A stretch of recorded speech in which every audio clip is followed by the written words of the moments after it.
One of the most common questions that I'm seeing people ask on the internet, or just questions that we're getting here at TRX Arms, is LPVO or red dot with magnifier. Now, this hasn't been as much of a discussion in the past because LPVO technology hasn't improved a whole lot, at least in my opinion, until more recent years. There have been good magnifiers on the market, like the G33, the EOTech G33, and the aim point magnifiers as well for quite a while.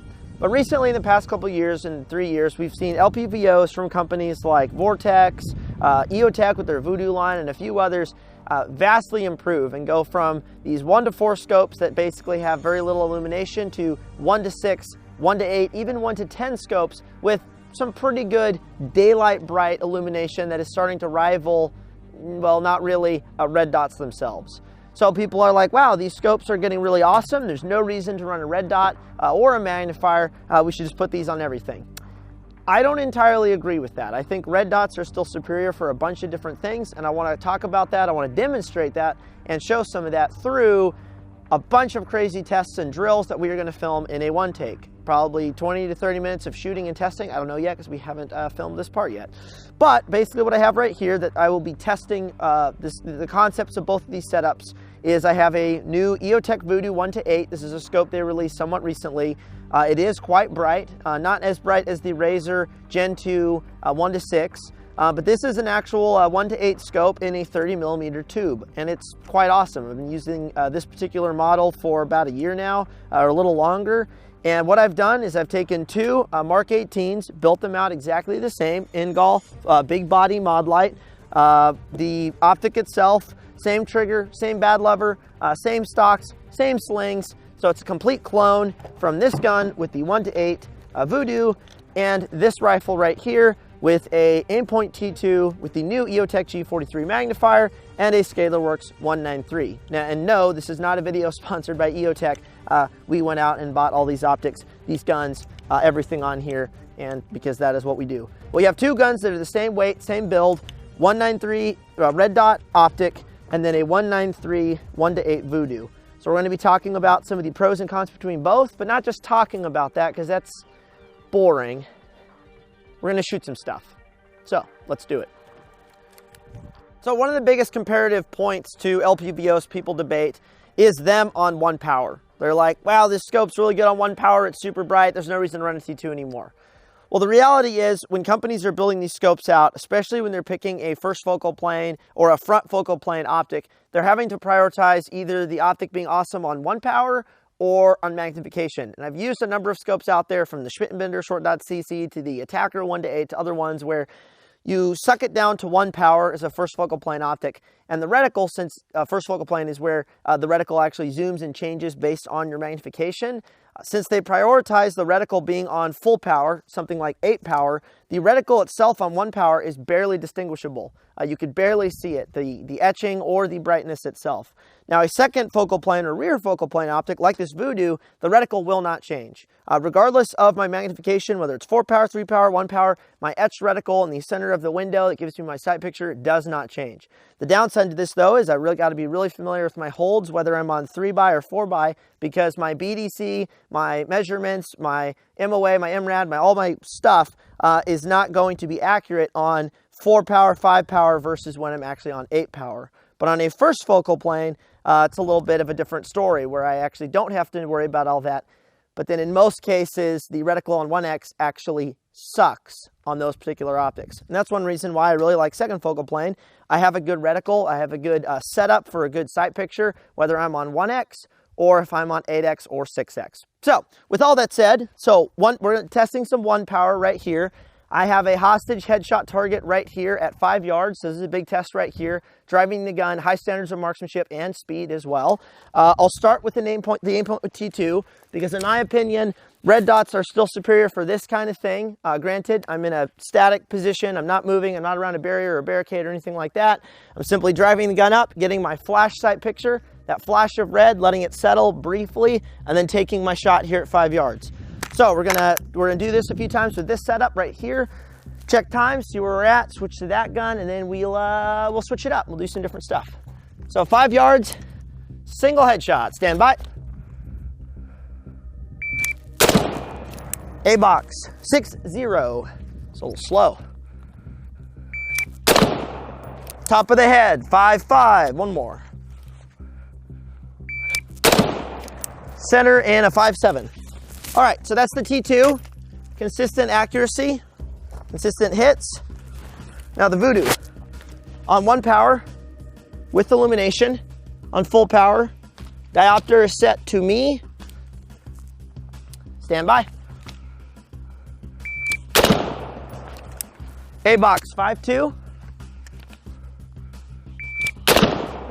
Top of the head and a 5-0. Not bad, not bad. And that's A-box and a 4-6. So a little bit faster. We'll swap back to the T2. Now that I'm a little warmed up, we'll see just how fast we can crank this sucker with a flash sight picture. A flash of red from the T2. But right now, they're about the same. That one was a little quicker. See just what happens. That's right over top corner in a 4-1. Center in a 4-4. And that is 4-1 right there. So they're pretty consistent for this one particular drill, where I've got all my stance, presentation, stock placement, everything is consistent. Let's do a couple high readies, see if there's some difference here. A-box, 5-6. Off to the right side, it's a 5-6. And that's it, right in the head in a 6-0. Scope. Stand by. Ooh, real close. 6-5 in the neck. A-box, 6-7. And that was in a 6-7. So this is a tiny bit slower, a little bit slower. Some of it's also due to the weight of the weapon. But for the most part on this particular drill, we are getting the same kinds of hits and the same kinds of speed. That was one of my early shots off of the high ready with the scope.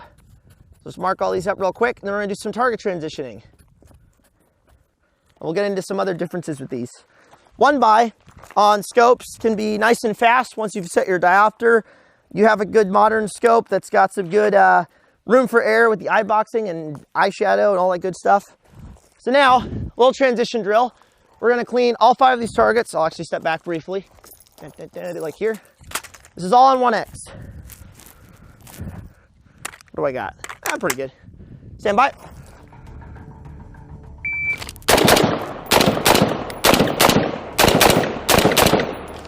All right, so 1-by in 4-3-4 with full illumination. Not too bad. Hits felt good. We can run through real quick actually, because I know you guys are like, ah, show the hits, ah. So double A zone. Trying to keep this nice and efficient. We've got A zone, A zone. Headshots were good. We'll check them though, just to be sure. Oh! Ooh. Delta, alpha. It's transitioning off of the head. Double alphas. Nice, nice. One more. Headshots. Alpha, alpha, right in the A box, T box. T zone, A zone, whatever. All right. Red dot, T2. I've got it pretty illuminated, pretty bright. And that was a 4-3-4. Something like that. So you'll double check, make sure we're there for sure. 4-3-4, yep. Stand by.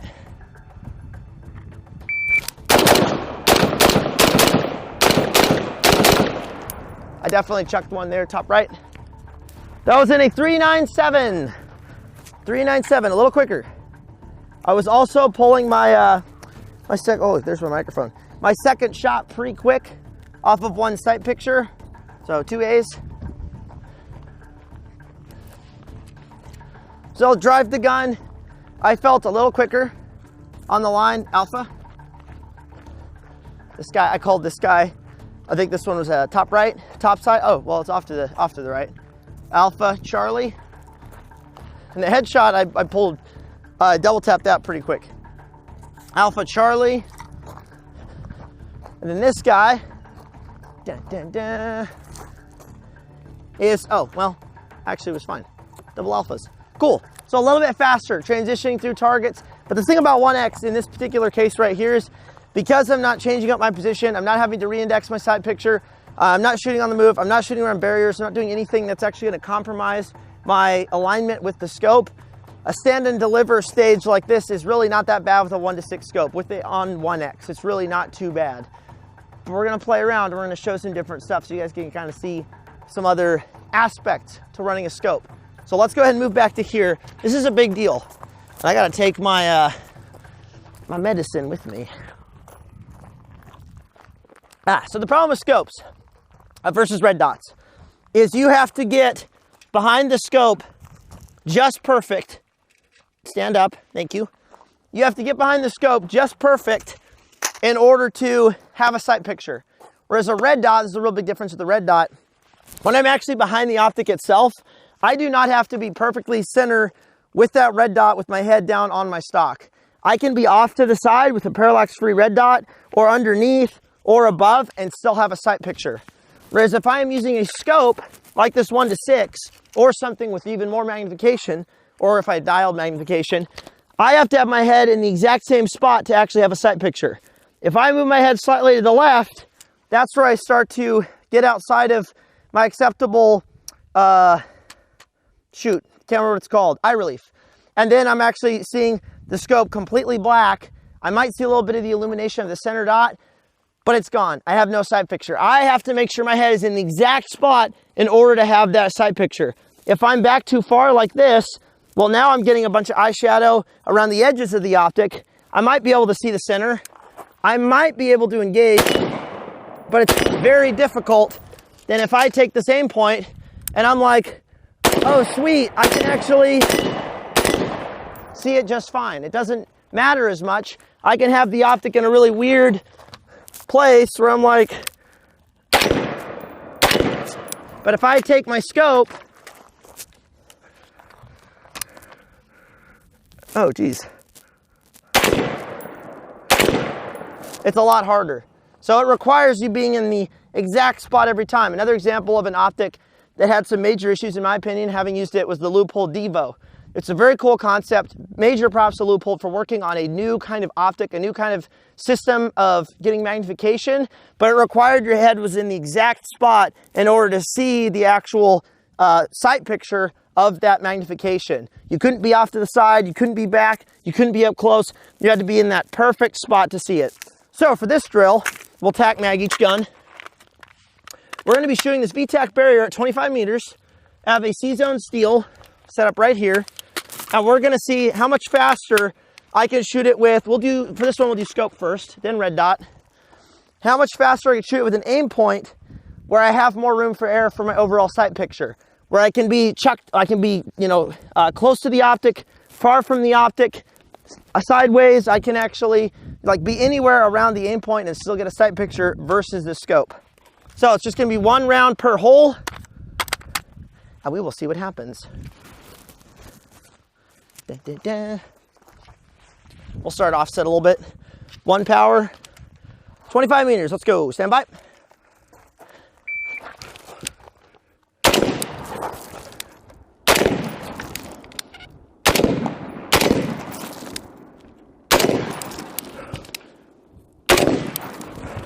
Got to get that perfect sight picture.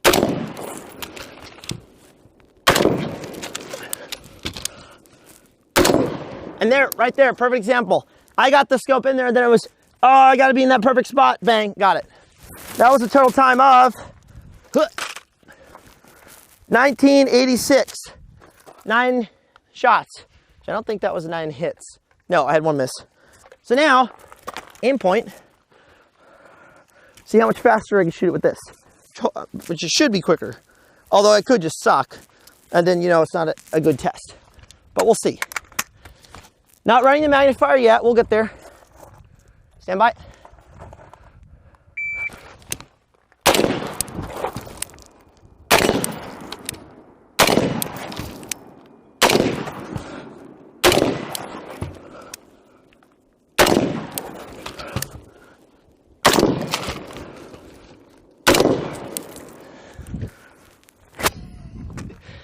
It's a 1651.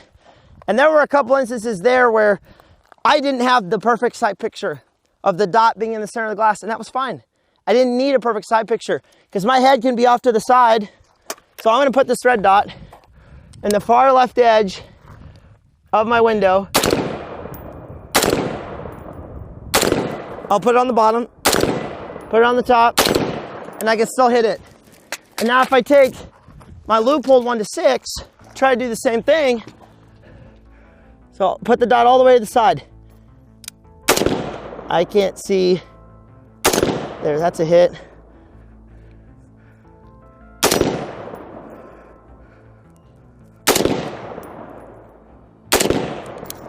Doesn't really work because the entire optic is just blacked out because of the eye box and the eye shadow and all that good stuff. It's not called eyeshadow. You know what I'm talking about.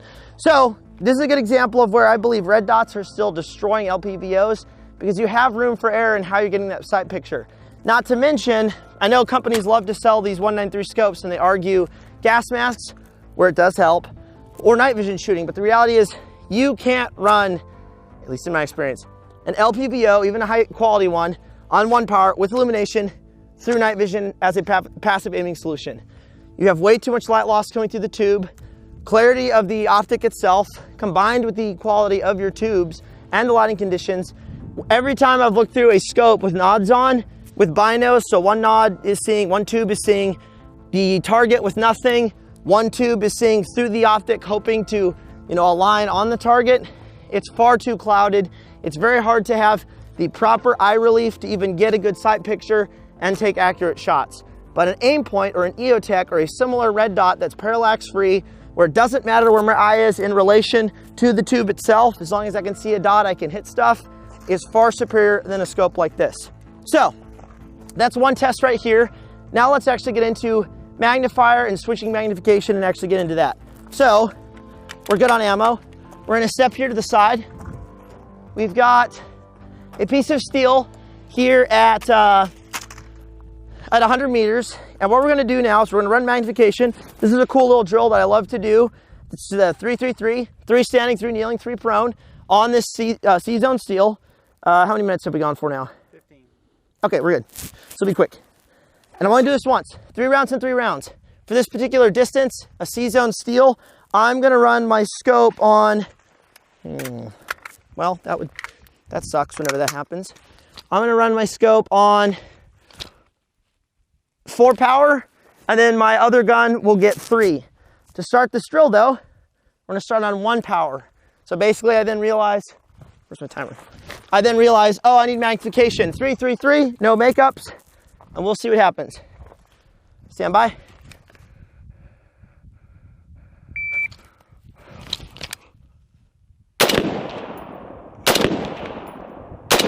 Nope.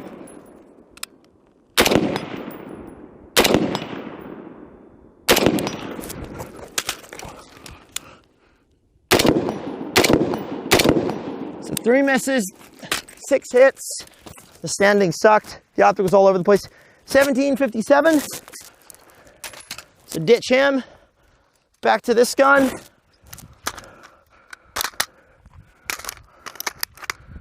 Dual tack mag.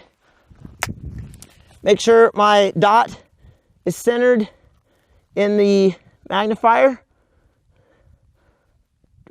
or centered as can be. Dim 1, 10. Let's go. 3-3-3.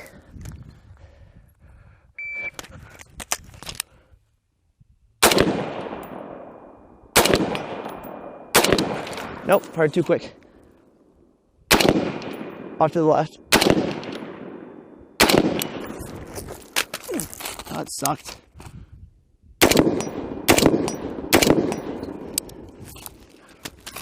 All right.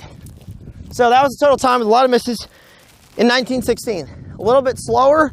The other thing I want to go over real quick regarding the magnifier setup, and this is a downside based on being out in the weather and being in some different situations just environmentally. The issue with running a magnified setup like this versus a scope is I am now adding 2 extra surfaces that can accumulate crap. And what I should have done, that's pretty clean, and this is clean because it's basically brand new. But when you start having rain and fog and mud and dirt and dust from it sitting in your armory, what happens is you start to get stuff accumulating on this guy right here, front and back, this guy, front and back. So then when you're running all of it together, you have 4 surfaces, 4 panes of glass with crap. And I've had major issues with setups like this where it's accumulated so much I can barely see the target. Whereas a scope, you've only got 2. So there's just half as much debris and crap to have to look through potentially. So that is a major advantage of these over a setup like this. It just means you have to do some gear maintenance and you should be good to go. So for this next test, here's what we're gonna do. And this is gonna, since this is a one take, you see all the failures, all the problems, because I'm not a perfect shooter. I'm not the best shooter. That's fine, especially since I'm not shooting as much as I used to. However, and I'm doing stuff like this where I have to like test all kinds of crazy crap. We'll do scoped gun here. We'll start with red dot this time. So over here, what we're gonna do is plate rack at 100 meters. Again, I'm gonna run the magnifier and the T2, and then I'm gonna run my scope over there on probably like 4 power, something like that. Standing, as many makeups as I want. 6 targets so that I gotta drop left to right, and we will see what happens. And trust me, we're getting to the juicy parts. We're not even there yet. Push, pull, make sure we're set. Here we go. 3 powered magnifier. I'm starting magnified. Stand by.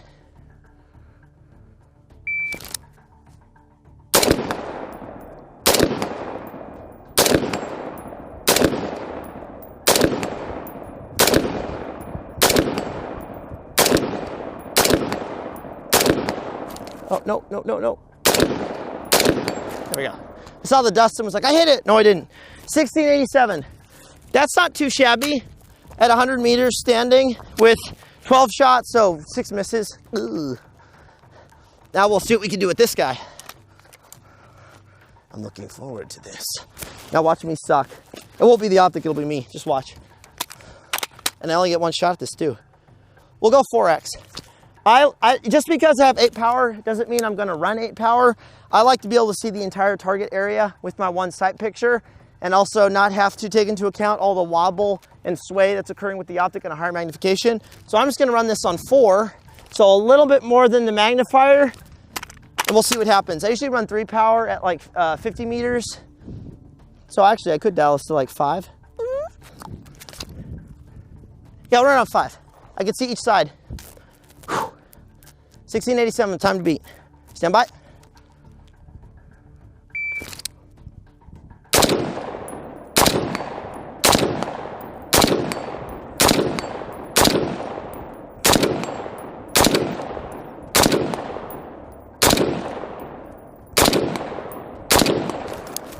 $14.98, a little bit quicker, and again 12 shots.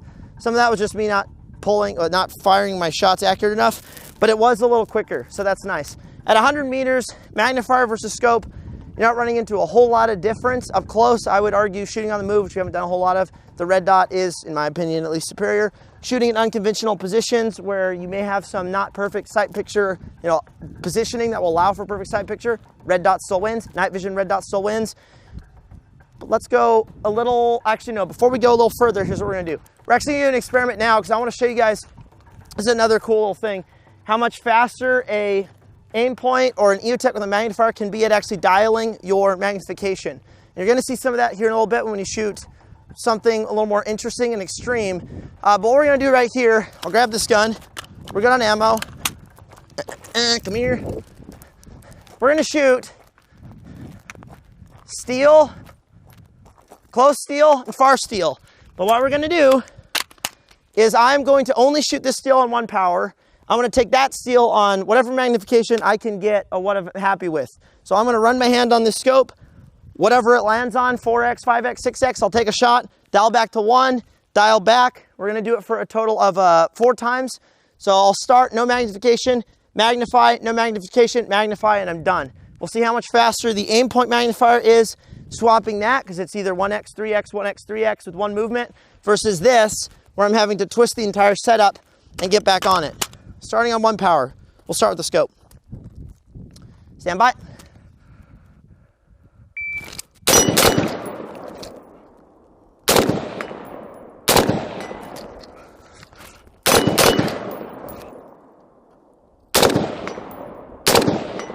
Alrighty.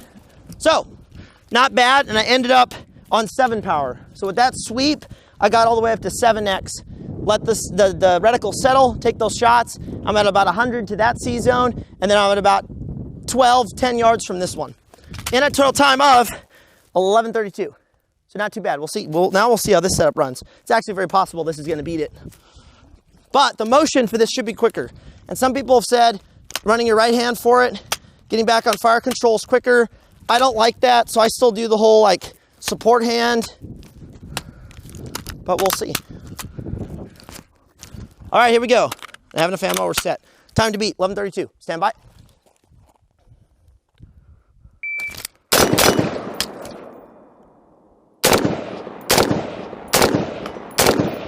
Oh, come on.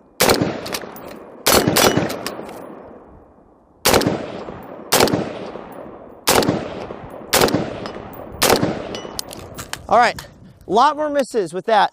But I would argue 16, it's a lot faster swapping between the two, as you guys saw. But my magnification with this on 3 is just not as high of a quality as 3 power magnification, or of course higher, on that setup right there. But swapping between the two, and y'all saw there on the first one, I had a good side picture, I pressed. I went to slam my magnifier because I just called the shot, got the hit, and was already on this guy. I wish I could do that every single time I take a shot.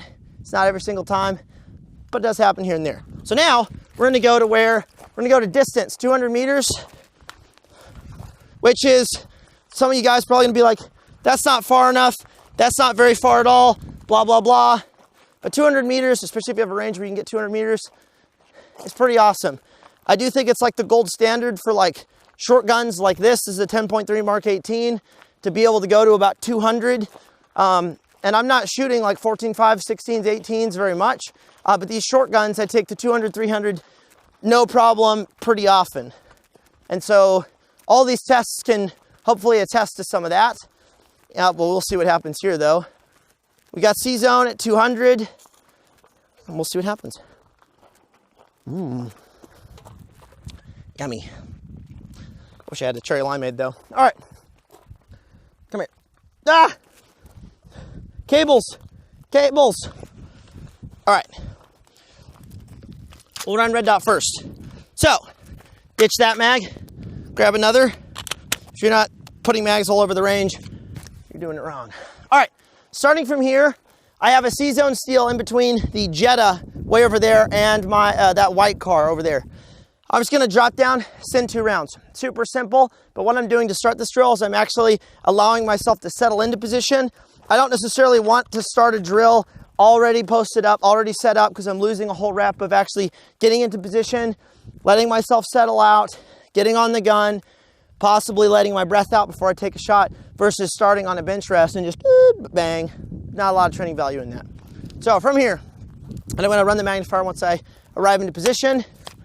Dot is still centered. 2 rounds. Stand by.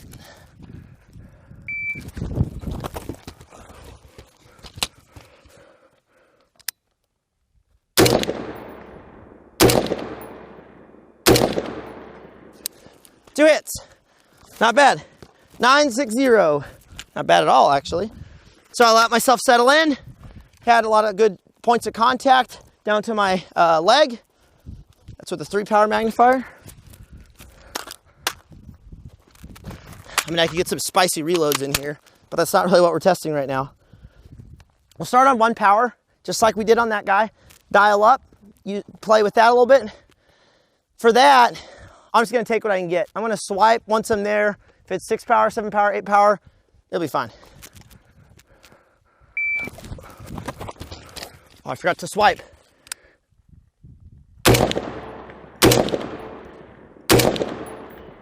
Thought I called that. Time of 775.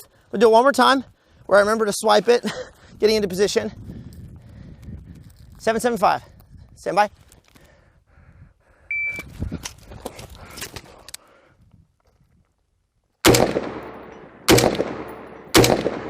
That's 3 hits. So my second shot, which was a hit, was in a 5.60. So that's getting into position, dropping down. I'm swooping through my sling to have a little more space to work the barrier and work the gun. And that's quite a bit quicker. It's also a much more refined sight picture because, again, I'm not stacking multiple panes of glass. I just have this one right here. So now, let's do kind of the same thing. I've got, let's see, what do I have? I have a steel, we'll do a trend, where are we with time? We're at 28, but I can restart if you need to. So basically, we will, because we're about to do something cool. This camera we're using can only film to 30 minutes because it's not a cinematography camera. And then we have to start a whole new take to continue this drill. So that's what we're gonna do. And then we're gonna start this next drill right here and then talk through some more stuff right after. All right, so picking up where we're leaving off. So I just finished that drill with this gun. We're gonna start this next course of fire though. And I'm not gonna, well, this is actually gonna be in the way. I'm not gonna explain exactly what's gonna happen. Y'all are just gonna see it. I should also probably take this off because I'm about to get really hot. But whatever, I won't. All right. We're good. I do need a full mag though for what you're about to see, what you're about to witness. So we will do side port.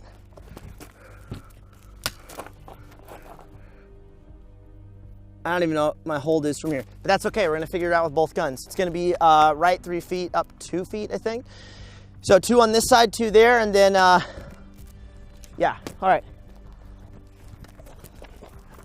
Come here.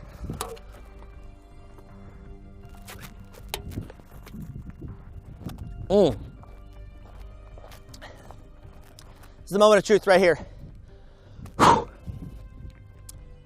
Stand by.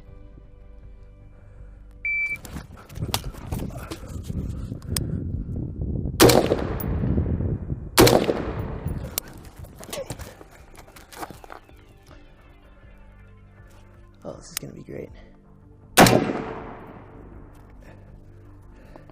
Barrel, stay up. Do not drop.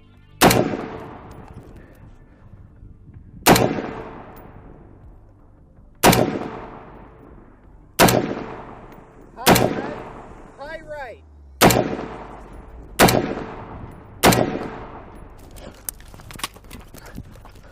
Yeah, I couldn't even see my impact.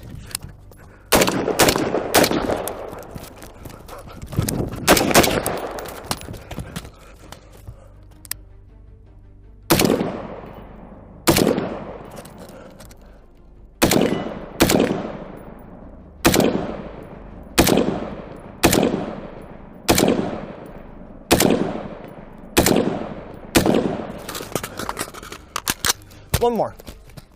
Give it to me. Come on, come on, come on. Heck yeah.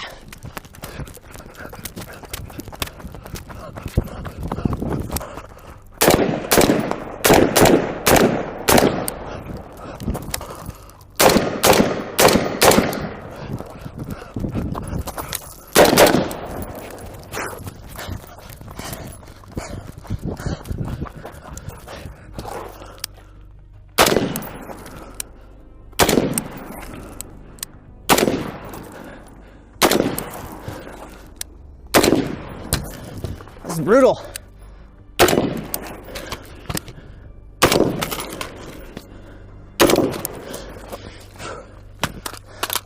Now for the tough one. 100-meter headshot hostage.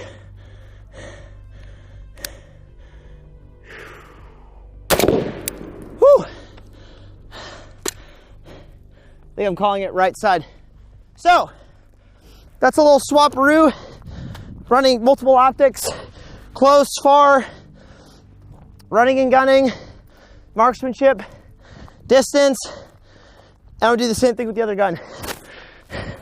Total time of, well, I went past what the pack timer will allow, but it was a total of 49 shots. Whew. So what I like to do in my classes, which I don't teach full time, but for like some of the military entities and stuff, is I'll run a bunch of drills like this with them. And we'll teach all sorts of teaching points, and then we put them all together and do what's called a scrambler, that right there. We do all of it. Combine all the skills, all the just stuff, and they're usually like 90 seconds or more. So by the end of it, you're pretty gassed, you know, getting on the gun, shooting. And at the end, I usually put something crazy, like a shot like this. Oh, wow. Smoked. 100 meters. That is no easy shot. I doubt I'd be able to do it with the magnifier or without the magnifier. I mean, it's a tough one. But I took my time settling into position, really refining it, and then off I went. I didn't mark that, but we'll remember where it is. Where's my Sharpie at? Did I lose it? Oh, here it is. So we'll check these hits on the move. Took my time on the headshot too. Whew. If you have a big range like this, or you have access to something like this, do this stuff every once in a while. This is a kitchen sink drill is what I call them, where it's got everything. You don't want to only do this though, because that doesn't necessarily allow good training, because you're not able to focus on one thing. This is what you do to test all the skills together. 2 alphas. I took some of these on the move pretty quick. Alpha Charlie. So he was the first I hit, sliding into position.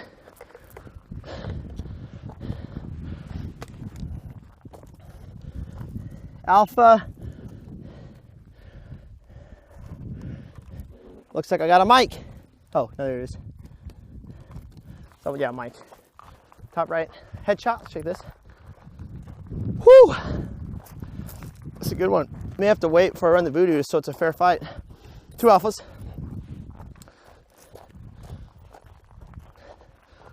Boom, boom.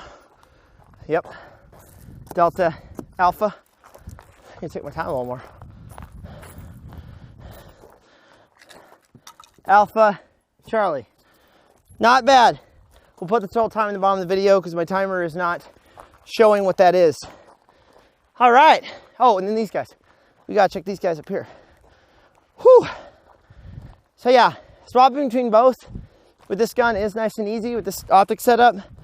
Magnified where I needed to. So magnified, come back. Oh. Unmagnified, magnified, unmagnified, magnified. Yeah. So 3 magnifications and 2 without. I think it's right. Alpha hit neck.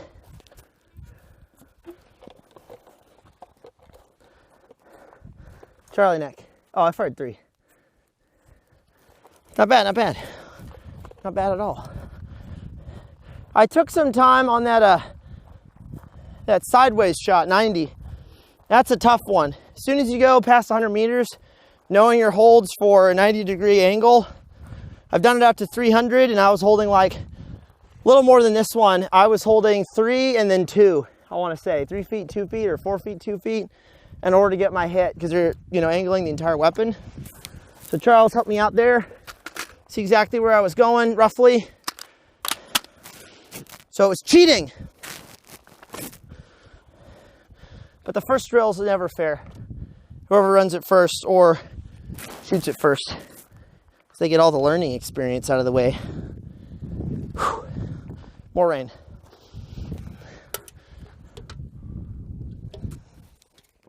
Okay. Okay. I'm gonna go ahead and run it. Screw resting. It won't be the most accurate test though. If I wanted this to be more accurate, I would shoot this multiple times. I would take breaks in between, but we're not really doing that here. We're just showcasing the stuff being used. We're not Crane. Here we go. 200 meters, side, angle port, roof, on move, barrier, hostage. Good on spare ammo? I think so. This doesn't, no, we're good. I have a pistol. Hostage shot, 100 meters pistol. We'll be good to go. Stand by.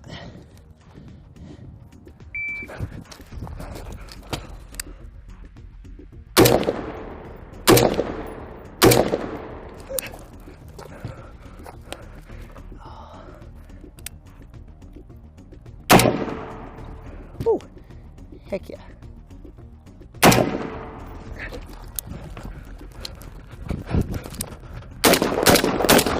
Headshot.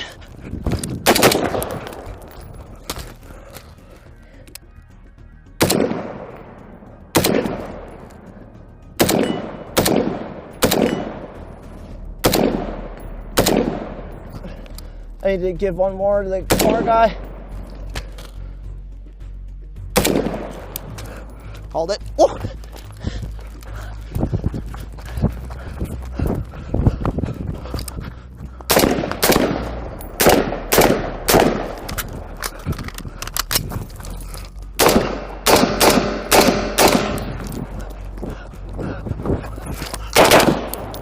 Too slow. Far too slow.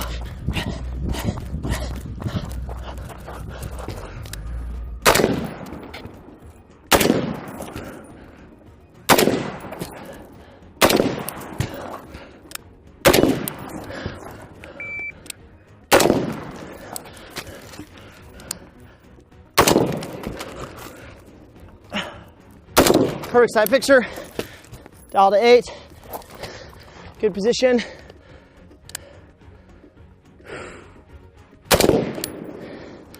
Whew. There we go again.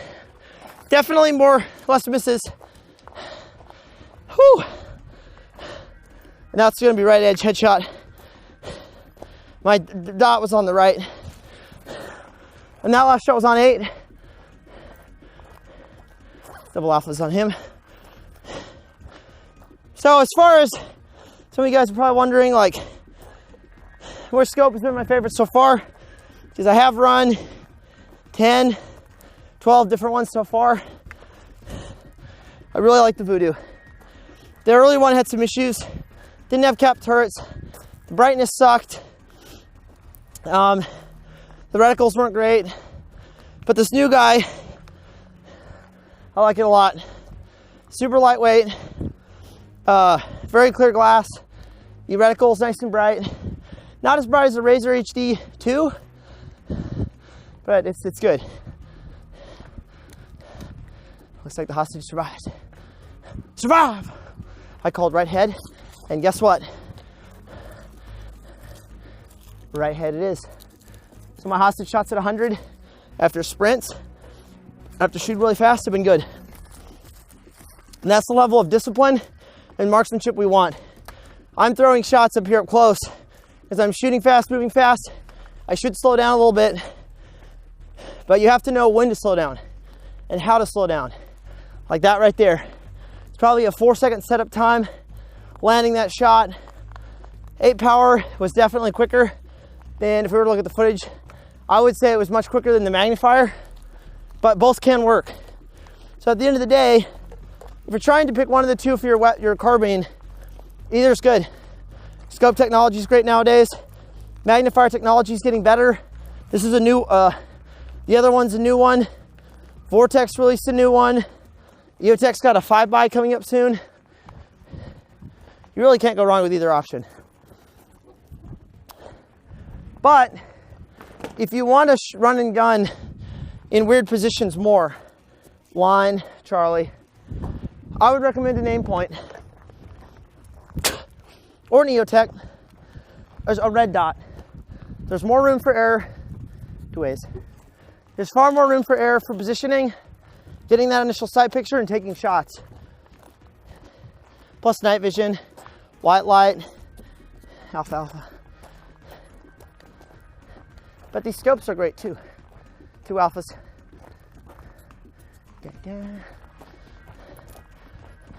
The other reason I like a second focal plane, Alpha Charlie, is the etched reticle. It kind of helps drive your vision to the center because you have the lines.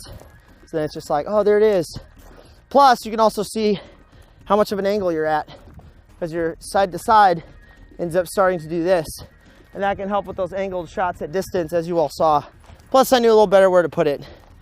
So with all that said, guys, these are the drills that I'm running when I'm testing these optics and setups. I'm not torture testing.